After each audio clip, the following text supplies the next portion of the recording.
અમદાવાદમાં હેલ્મેટ નહીં પહેરો તો લાયસન્સ રદ થઈ જશે, સસ્પેન્ડ થશે। જી હા, વારંવાર ટ્રાફિક નિયમો તોડશો તો લાયસન્સ સસ્પેન્ડ કરાશે।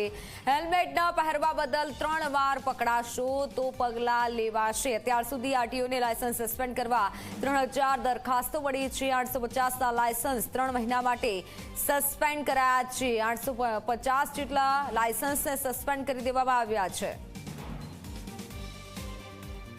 કેસની અંદર જ્યારે ગાડી ચલાવતો હોય છે એવો વ્યક્તિ મળી આવે જેનું લાયસન્સ સસ્પેન્ડ થયું છે, રદ થયું છે, ત્યારે પકડાય છે ત્યારે એનું વાહન ડિટેન થાય છે અને ફોજદારી કાર્યવાહી પણ થઈ શકે છે।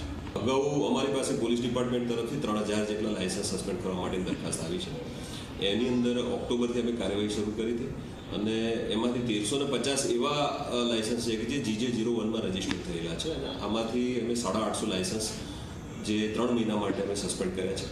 અને એ આ તમામ ગુના હેલ્મેટ બાબતના છે કે જેની અંદર હેલ્મેટ 3 વખત કોન્સ્ટન્ટલી પકડાયા હોય, એને દંડ થયો હોય એવા વ્યક્તિઓના લાયસન્સ 3 મહિના માટે સસ્પેન્ડ કર્યા છે।